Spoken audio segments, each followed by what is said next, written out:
Hello everybody, this is Chrigel from the band Eluveitie and you're watching The Age of Metal.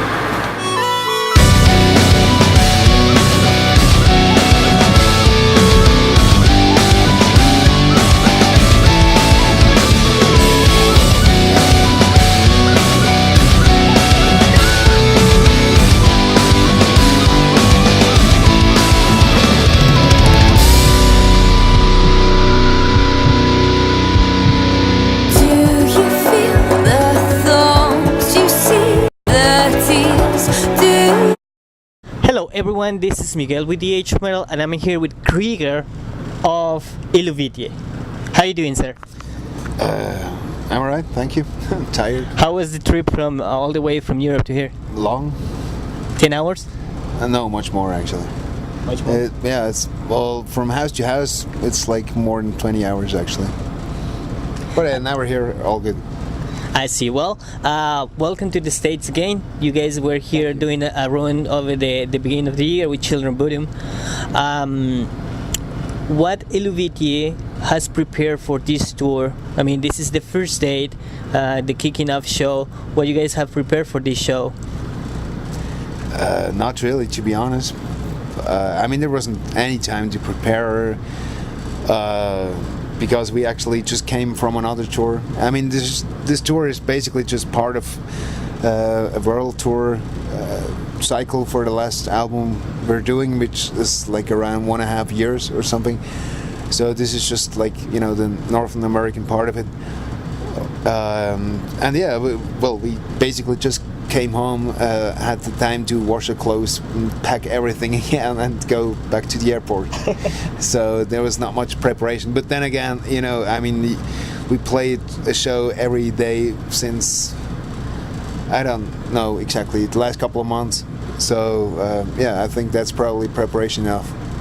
I see. Well, this tour marks the tour of your new album, the Helvetios, and I understand that you guys are going to be playing the whole album entirely in this tour. First off, how was the receiving or the reception of the album from the fans, and why you guys take the decision of play the whole album on a tour? The album has been received incredibly well. It was awesome. I mean, after we finished the album, we were pretty happy with it ourselves. But you know, when you release an album, you never know exactly what will happen with it. You know, you don't know if people will like it or not. That's always, you know, also the interesting part of it, of course. But it has been so well received. It was like beyond everything we ever would have accepted. I mean, it was like our here in the States, for example, it was by far our most successful album, and as well in Europe. I mean, for example, in Switzerland, it entered the official album charts at rank 4, which is pretty amazing. I think that's like the first time in Swiss music history something like that ever happened, because like even if, you know, we have a lot of melodies and all that, but still it's extreme metal, you know, with screamed vocals and stuff like that. So usually that kind of music doesn't exactly get to the charts, but yeah, we just did, and it was so weird to see. I don't remember exactly, but I think it was like rank 1 was Lady Gaga, I believe, rank 2 Eminem, and like then rank 4 it was Amy McDonald, and then Eluveitie. We were like, what the fuck, seriously? It was so, yeah, it was really, really good, and it was, yeah, much more than we ever would have expected, as I said. So yeah, that was great, and also during the live shows he played so far, yeah, obviously the song seemed to be like good live songs. They're a lot of fun to play, to be honest, and yeah, the audience so far seemed to enjoy it as well. So yeah, I mean, we're happy about it and thankful. And why we decided to play the full album, I don't know. It was just during the last 2 weeks of the tour we just finished. It was just a spontaneous idea we had. We thought it would be cool to do that. So yeah, there you go. That's great to hear, and congratulations that the album is doing so well for you guys. But also, last August you released Early Years album, which contains the EP Ben and the first album Spirit. Yeah.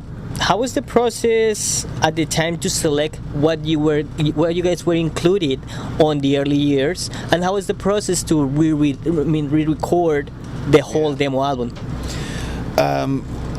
Well, it was basically two things that made us do that. One thing was that both our demo, actually, or our first EP, plus the debut album, haven't been available for quite a while. So,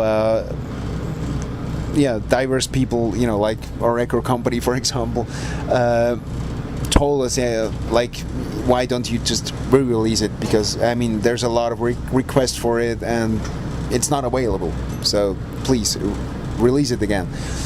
And we were thinking about that, but we always thought, come on, it's a bit cheap, and it's a bit boring to just re-release exactly the same thing that has been released some years ago,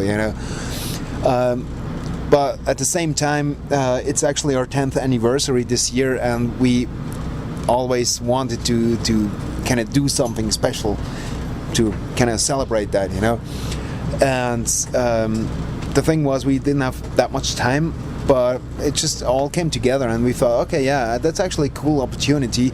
We could re-release our first two albums or releases, which are not available anymore, but we could do something special out of it. We could completely re-record the demo and at least remaster the debut album. That's why we did it. And it all happened in a very short time, actually. We started our world tour in the middle of January, I believe, this year. And, during summer, there's always kind of a tour break because you just play all the summer festivals all over Europe. And during that time, actually, during those 4 months, we went to studio. Besides playing all the festivals, went to studios and just re-recorded it. And the process was, besides being like, rushed and hurried a lot, it was fucking amazing. It was like really a lot of fun to grab those old songs and go to studio with them again, just to and to hear what they sound like today. Because during the last 10 years we grew as a band. We grew in playing together. We grew as musicians, every single one personally. And so it was like an adventure almost, to take those old songs again and play them again. It was great. 10 years ago, when you started Eluveitie, do you ever thought that the band will, get to this point, at least the 10 years? Yeah. That sounds very confident. No, what can I say? No one knows the future, You never know what will happen, of course, but when I formed the band, that was the goal from day one. It was like every single musician I ever how do you say? Not hire, because I never hired a musician, but every single musician that I ever got into the band, I always told everybody, look, this is the idea. If you join this band, this means like a lot of work and a lot of fucking hard work, because we want to move forward and we want to get as far as possible with it is with that kind of music, And so it was always the goal or the hope or something. And as I said, you never know what happens, but you can have your goals, you can have your hopes, and you can work for it. So I actually thought this would happen. Great, that's good to hear. Also, you guys record a song that is kind of a song that was inedited, that was called DVCO? Yeah. DVCO. And it was never released, never was out there. What is the story of this song, and why when it's until now it came out of the light, Yeah, that was also like a pretty spontaneous thing, but it actually was pretty cool that it worked out that way, because 10 years ago when I wrote the songs for our first MCD, originally I wanted to be 7 songs on this MCD, but it has been released with only 6 songs. The thing was, DVCO would have been the 7th song on When, and I started writing that song back then, but I just got like some parts, and I for some reason I just couldn't finish the song. I had like a billion different versions of it, and I just never felt right. I wasn't happy with it. I just didn't feel right. And during the last 10 years, actually, funny enough, we always, like Ivo, one of our guitar players, and myself, we always sat down again and just tried to finish that song. It just never felt fucking right, And it was actually this spring, even before we actually decided to re-record, when it was just like out of nothing that Ivo came up with an idea, and we could maybe try that, and then it was just like, okay, that's it. That's exactly how this song has to sound, And then it was like finished within like 2 weeks or something. After 10 years. Probably the song was waiting 10 years to get to that point, huh? I mean, this can happen, there are songs on our albums that I think the most extreme thing was like Omnos, a song off our acoustic album, which even we shot a video clip for, and that song, I wrote the complete song within some few hours, maybe 4 hours or something. And then there's the other extreme, like this one, where a song takes 10 years to write. I mean, you can never say, Yeah. Well, bands have lineup changes, many times, and I know that Simi, your guitar player, after 8 years he left the band, and what I understand was in good terms, and it was replaced by Raphael Salzman. How he ended up in the band, and how has been the experience of working with him so far? It was awesome. I mean, as you said, Simi left the band in good terms. I mean, he was thinking about leaving the band for like more than a year. He and his wife, they were planning to, they were planning to start a family and all, and you cannot do that if you're on the road all fuck. Then Simi finally took the step and decided to do that, and Raphael was actually also a pretty spontaneous thing. It was actually Anna who met him, because Anna's working in a studio in Lucerne, and Raphael was hired from that studio as a studio musician, and that's how they got to know each other. And he's an amazing guitar player, and obviously since he's hired a studio musician, those guys are usually pretty good. She just actually told him that we're looking for a guitar player, and he was like, yeah, why not, I like the music.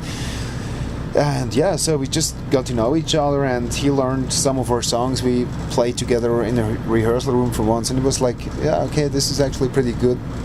And this is how it went, actually. It was just like a couple of weeks before our last tour, actually, when he came to us and we got to know each other. And so we just drove this tour together, like the last 2 months or something it was. And it was really great. I mean, he really fits our band really well, on a personal level as well. He fits our group really well, and he's an amazing guitar player. He learned our songs, which are actually, the guitar work is on a pretty high level. Actually, it's really not easy to play, and he managed to learn it in a very short time. So it was pretty cool. It's cool to work with him. Great to hear. Well, Chrigel, you were invited to an open forum about the Gaulish Wars by the Zurich University a couple months back, I think it was. How that go, and how that collaboration with the Zurich University came to be? Actually, it was this week, to be honest. Last week. It was last week, yeah. So it was just between the tours. We had like 5 days off or something like that, and then it was. And how this collaboration came to be, I don't know exactly, to be honest. It was just during the last tour. I got a phone call from our manager one day, and he just told me there's one professor of Zurich University who requested that if we would do something like that, and yeah, he asked me if I would, and I said yeah, of course, it's cool, you know. And so yeah, this is how this came to be, and yeah, it just took place last week, as I said, and it was like cool. I enjoyed it a lot. Yeah, it was just like around 1 hour. We're a lot of students, you know, studying Celtology and history and all that, and then there was this one professor on Celtic fields and myself, like just talking and discussing topics, and then all the students could ask questions. So yeah, it was really good. I was a little bit disappointed, to be honest. Why? Because I mean we talk a lot about history, of course, but once the students were, you know, once the discussions was opened to the students, and they could ask questions, like at least 70% of the question was actually about the band, and not about like Celtic history. So I was like, oh please, come on, this is not why we're here. I don't want to talk about fucking Eluveitie. Let's talk about history now. Yeah, so, of course. but yeah, but after all, it was pretty cool. Yeah, definitely. Well, that's that went well. Hopefully, like that's something that you guys keep on there. For this US tour, you hold a contest online with the fans, meeting the band or checking out their instruments, and probably have free lesson. In your case, your disciple for a date. What this person will learn about, you know, vocals or flute? Whatever he or she wants, you know. Okay. All right, that's pretty cool actually, that the bands create that bond with fans directly, because I mean, like, you know, it creates more a personal relationship more than a stage. That's why we do it actually, because I mean, after all, it's the fan, it's the music lover that kind of gives you the opportunity to do what, or gives us the opportunity to do what we do, you know. It's only because of the fans that we have the opportunity to be here, you know, and we just like want to show our appreciation, and we just always think about like things like that. So yeah, it was an idea we had like during the last tour, that we could do something like that, and obviously the response is pretty cool. So I'm looking forward. That's great.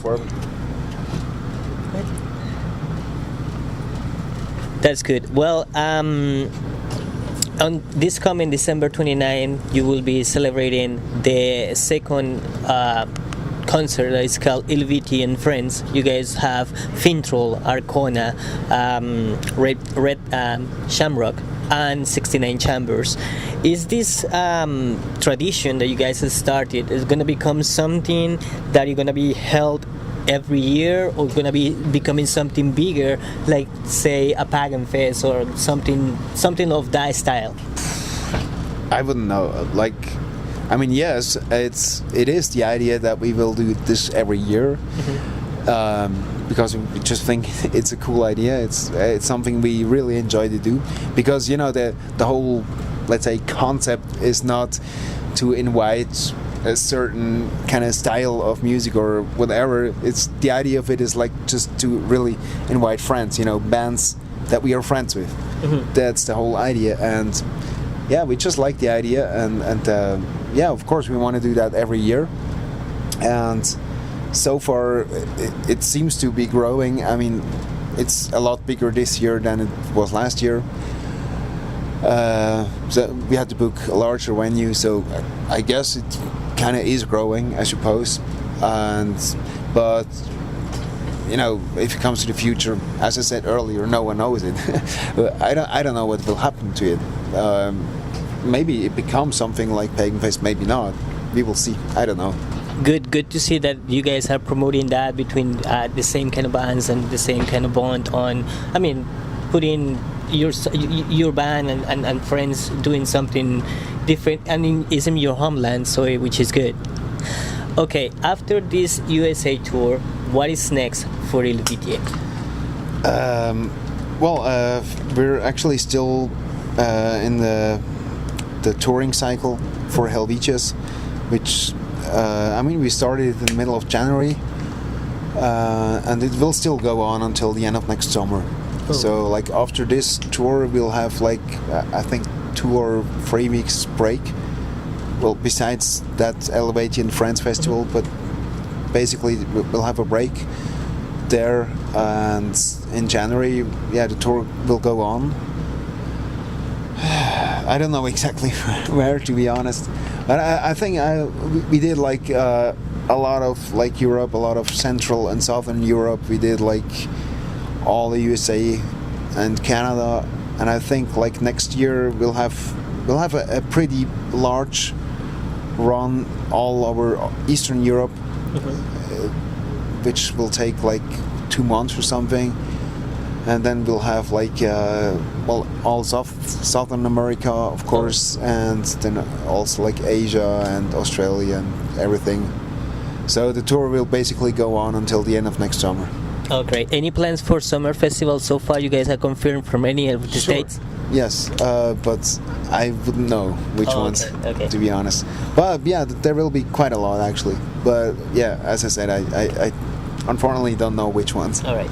Thank you, Chrigel, for the time to take the time to talk to us here at the HMRL. Good luck with the rest of the United States tour, and good luck with the Eluveitie friends, and hopefully have a good run with the end of the Helvetios tour. Thank you very much.